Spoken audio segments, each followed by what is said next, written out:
Retirement is financial suicide, says Larry Kotlikoff. Like, what?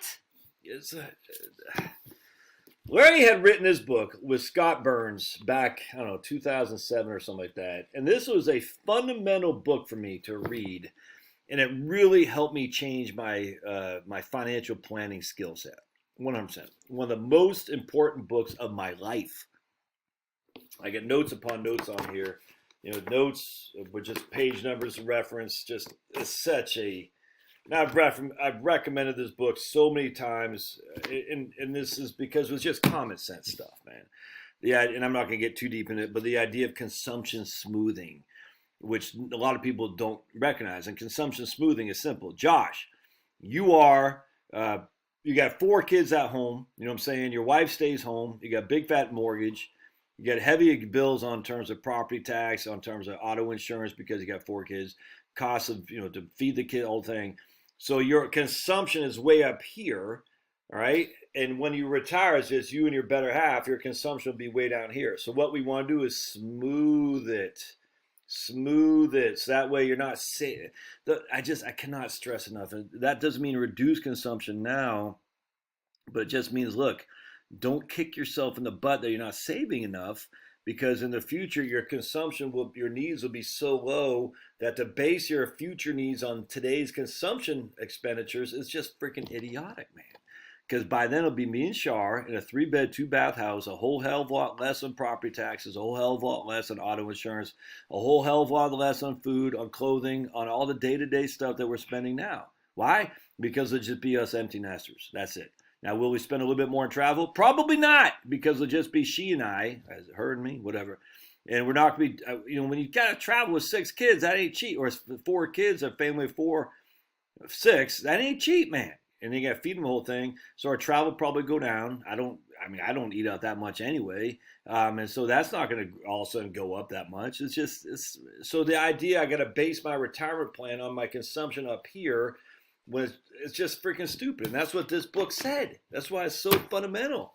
It's like that in Ty Bernicki's reality retirement plan article they had written in the Journal for Financial Planning in 2005. Completely fundamentally life-changing. So now a few months ago, Larry had an article attributed to him, and I can't remember what it was. And I said, there's no way Larry Kotlikoff had written this article. No way. But and it was disappointing. I said, why would he allow his name to be used there? But then we come up with this. And I just said, what? I guess the way to sell more books or get more, one sec. I guess the way to sell more books or get more notoriety on your new book is to scare people. And I just, it's so disappointing. Well, he was at BU.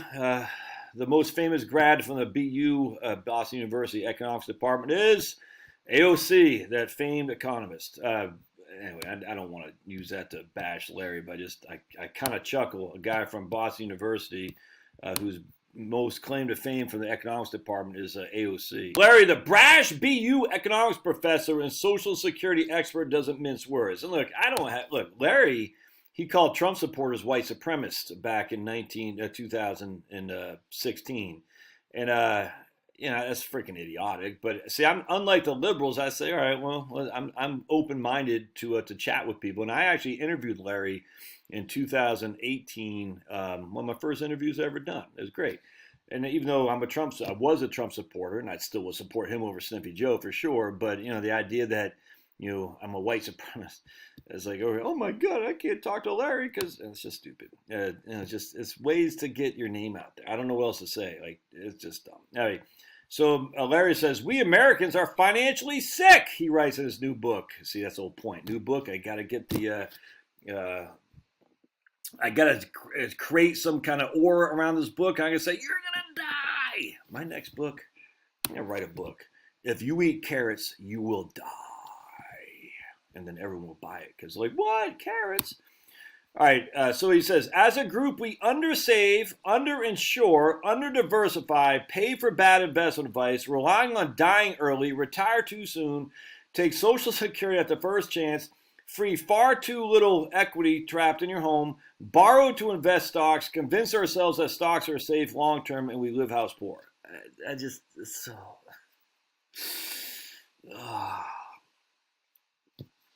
Marriage, divorce, college, and other lifestyle decisions we make irk him as well. All right. But it's a lack of savings, especially for retirement, that gets under his skin. All right. So this is the lack of logical reasoning for Larry here. Is I just get again the economics profession, their desperation to be they have physics envy, and the physicists, of course, have mathematics envy. So the economics profession wants so badly to say we're logical, we have all these calculations, and I'm just going to share with you the lack of logic here. All right, as a group, we undersave, underinsure. We convince ourselves. Oh, right here. Let's see. We don't save enough. That's what he says. All right. So I'm just going to fast forward down here in just a second. We're going to go down to the bottom. He says we don't save enough, and then he says, right here. Hold on a second. I'm going to find it. Of course, you always got to have these people. Oh my goodness, we don't have enough money. He's good. It's just. All right, let me show you something here. Accusing Americans of not saving enough, and then he said, "Well, what's your best advice, Larry?" He goes, let's say I know a lot of people have student loans at the same time are investing in stocks. It's crazy. So what they've done is essentially borrow money to invest in the stock market. If you put in less in the stock market and you pay off that student loan, now you're getting a 5, maybe 7% rate of return. The same with mortgages. Because of mortgage interest rate differentials, mortgages are financial losers. They're not as bad as credit card balances or other debts, but there's still something to be avoided when possible. Paying off household debts, starting with a higher interest rate debts, is your best investment. All right. Larry never heard scarcity, which is interesting for an economist because scarcity, he says, we're not saving enough. Well, right here, we undersave. I mean, you can't pay off your mortgage. And there's this thing called scarcity, Larry. There's only so many dollar bills that your family gets. If you have a mortgage, you can do one thing with that scarce dollar bill. You can pay off the mortgage or you can save. You can't do both. You can't pay off the mortgage and save more. I'm just sitting there thinking, this is insanity, man. And I like Larry. I like him. I interviewed him. I just say, what? So you're not saving up, Josh. I'm going to bash you. But don't save if you have a mortgage. I'm going to bash you. You're like, well, what is it, man? Do you want me to save more or pay off the mortgage? And then on top of that, he says you're not freeing. You're house poor, which means you have too much equity in your home. Now, Larry's a recent convert to the reverse mortgage thing, and okay, the whole thing is just odd to me. Like, okay, so we have too much equity in our home, but we're not saving enough. And what we should do is we should use, instead of paying for stocks, invest in more to save enough. We should pay off the debt on the mortgage, and then you're going to bash us for having too much equity in the home. And I know he's doing it. He's saying basically you're leveraging. You're essentially borrowing to own the stocks. That's 100%. You're borrowing against your home in order to invest in the markets, 100%. He says, well, you shouldn't do that because the stocks for the long term are safe for the long term is silly. I get all that, but it's like, geez, man. Like, what? People got to live there, Larry. So let's say you're renting. The same thing applies here. You're renting. You got to save or you got to rent. And Larry's like, you can do both. Well, how? You only have so much dollar bills. I'm like sitting there thinking, okay, I got property tax. Well, how dare you invest if you have property tax? It's weird to me, man. All right, so let's keep talking. Okay, and he says, "Is the economics approach to financial planning, behavioral economics?" Oh my goodness, behavioral economics. Is that still pretty popular? I think it is. And here's what freaking ticks me off. The financial industry steers people looking for retirement planning into a fantasy land. Advisors ask, how much would you like to spend in retirement? Then they ask, how much are you saving? Not so much. Okay, let's put you in these high yield funds. All right, and I don't even understand what he's saying here. Your probability of success of not running out of money is higher because we're in these high yield funds, I guess. And your probability of success of failing is small. But failing really means the probability of starving to death. I don't get that at all. So I don't understand. That doesn't make any sense to me. So your probability of starving to death, no one's starving to death in the United States, Larry. No one is. So no one's sitting there saying your probability of failure, i.e. starving to death, I don't understand. That's weird. So what are the biggest mistakes people are making? And Larry says a lot of people are just not planning for retirement. They leave it to somebody else. They're assuming that Uncle Sam and their employer are taking care of them. How does Larry know that? I mean, this whole thing. A lot of people are doing this. How do you know that? And then he says they are surprised when they hit retirement and they find out they might not have enough money. How? How do you know that, Larry? I mean, are you actually working with people who say, I hit retirement, I don't have enough money, Larry? I mean, what? Second, there are lots of people that are not saving their 401k. Okay. Because they're paying off their mortgage. Just, taking advantage of the employer match is a simplest money magic trick. 100%. I don't have any qualm with that at all. But then he goes to say, in my opinion, the whole 401k retirement account experiment has failed. Why? Are people retiring too early? Of course they're retiring too early, he says. And this is not... The median wealth, this is where I bashed Larry before here as well. Oh, boy. The median wealth for baby boomers is about $144,000. This is where Larry's making the mistake of median net worth versus median financial assets. The median wealth, and he's talking about retirement accounts, is $144,000, which is about 3 years of median spending. Median just simply means 50% of people spend more, 50% of people spend less. All right, so the median net worth of baby boomers, and baby boomers is a big group of people, just FYI, and it ranges pretty significantly in ages too. So, but let's just go with it because I'm going to show you how silly this is. It's 144,000, which is about 3 years of median spending. So basically saying the median spending for baby boomers is about $50,000, and they only have $150,000 in which to draw down to make that spending happen. All right. In a retirement that could last 35 to 40 years in some cases. So most boomers are retiring with too little money by a long shot for retirement. That money could last longer if they worked longer, of course. I think retirement for most people is financial suicide. All right, so again, let's just go into this. The median expenditure for old Larry here is saying it's $50,000 a year. $50,000 a year. You ready? Let's take that, our trusty calculator, divide by 12. And that's $4,000 a month, basically. I mean, just even if we look at the silliness of the average, not the median, the average Social Security benefit is what, $1,800 a month or something like that. I mean, if you're married filing jointly and you both have average Social Security benefits, I think it's 18, maybe it's 15. I don't know. It doesn't matter. Let's just say it's $1,500 a month. So we got Sue at $1,500 a month and Bob with $1,500 a month. That's $3,000 a month in the average Social Security benefit.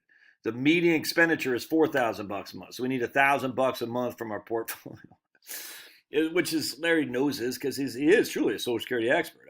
This is silly. I mean, it's silly. Like, I don't understand it. And then this is dumb too. At least 32% of employers don't sponsor retirement accounts.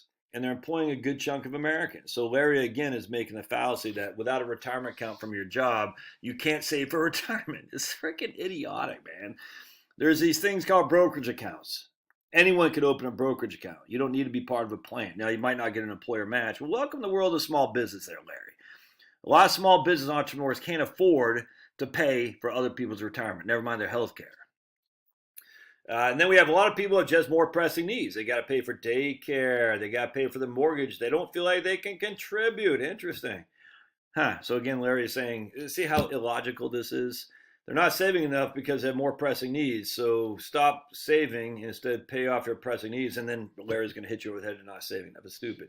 Of course, then he says they got to pay for daycare. What does Larry not talk about? How about the mom stay home there, Larry? Why don't you guys ever talk about, I know you're in Boston and New York, that whole Northeast corridor. I know it. You know, most people there got to have two incomes because how dare a woman sacrifice her career for the kids and the family? That's anti-women. But of course, we can't define a woman. I get it. But you ever thought about saving the cost of healthcare or daycare by having the wife stay home to raise the kids? You ever thought about that?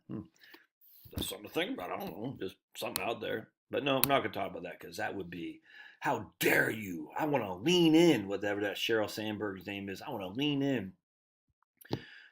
See, the biggest mistake that people take is they take Social Security earlier than they should. We have about 6% of the people wait till 70 to take it. My estimate is that 85% should be waiting until 70 to take Social Security. 85. This is freaking idiotic, man. 85% of people should be waiting till 70 to take Social Security. As we just did earlier today, your life expectancy if you're 65 today is 17 years. That's life expectancy. That means the average person will live in for another 17 years. That's 82. Everybody and their mom knows the break-even range for Social Security is about 78 to 80. Thus, if you're average and you live till 82, you're only going to get 2 years of benefit of waiting to take Social Security at your 70. That's the average. That means a significant amount of people are going to die well before they would have reached the break-even point. 85% of people should take Social Security at 70, says Larry. I don't. This is freaking insane. 85%. A significant amount of people. A minority probably, I don't even know about that, but a significant amount of people aren't going to live beyond the break-even point. They're just not. Now we can talk about spousal and survivor benefit, all that, which in my case, but just, this is what frustrates me. This book, he did everything opposite he's doing in this article. He stopped the shaming of people who aren't saving enough, and now he's doing the exact same. He's doing it now. The idea that some people are going to live 35 to 40 years in retirement. This is freaking insanity, man. This is like me saying, I need earthquake insurance because we do have earthquakes on occasion here in Georgia, so I better buy some earthquake insurance. Yes, it's a 1 in, 500 chance that an earthquake could crack my foundation, but I better get it. That's just dumb. It's like saying, yes, a 1 in 500 chance I'll live to I'm 100, but I better plan like I'm going to. It's so freaking dumb. All right, so that way, if you wait until you're 70, you'll have more. We already know about that with Social Security. All right, so we talked about the best piece of financial advice is paying off your debts. And I completely agree with that. Work on your financial health now so you can spend your money till the end. If you're rich, you don't want to put it in the stock market. The market could drop 50%, and it has. Okay, and I mean, whatever. What are you gonna do, man? You gotta sell books. I guess I don't know what else to say. It's just it's silly on his face. I wonder if let me just share something with you. When you are out there as a known entity, like I'm on YouTube, all right, you check your stats, and if you have a couple of days that go by without stats being high, it makes you like, ooh, maybe I literally can't help but doing this, and not everybody does it. I don't know if everybody does. I literally don't know. But I do. I say that a couple of days ago, like, man, my views were off. My watch time was off. I wonder if people get old and tired of me. You know what I'm saying? And so then it's easy to go back and do some clickbait articles or clickbait headlines to, like, retirement is financial suicide for most people, to generate some new activity and new exposure, new eyeballs. If it happens to coincide when you're writing a book, more power to you. But just, I don't get it, man. It's disappointing. No other way around that. But what be it as it may, I just wonder if Larry has felt he's not getting enough exposure as he should, and he's got a new book out, so he wants to scare people into. I don't know. I'm not being accusatory. This doesn't make any sense to me. Now, look, I've changed a lot. People change all the time, but I acknowledge. I said, no, I changed, man. Now I was on the Trump train big time. I'm not anymore. People say, oh, you're a liberal now. No, I've been arguing for wealth tax, for raising Social Security to payroll tax while I was heavy in the Trump train. 100%. 100%. And so you can say all day long, I've been arguing for legalization of drugs since 1993. 100%. I've been arguing for strict border enforcement as well. No amendment, no restrictions on Second Amendment. I'm 100% pro-life, all that stuff. But some things I have changed without question. I do not trust the medical establishment. I certainly don't trust the FBI, CIA anymore. And I don't trust the Republican Party as far as I could kick them. I mean, the Republican Party is idiotic and they're greedy, but the Democratic Party is evil. So at least I'll go with the Republican Party. But my days of saying, oh, anti-China, anti-Russia, America's a good guy. Well, Americans are the good guys, but our freaking leadership is not. That's for doggone sure because they're not American. We're run by the globalist cabal. I've changed on that, but I'm willing to admit it. It's just I don't get, I just don't get it. All right, we'll see. Love your thoughts.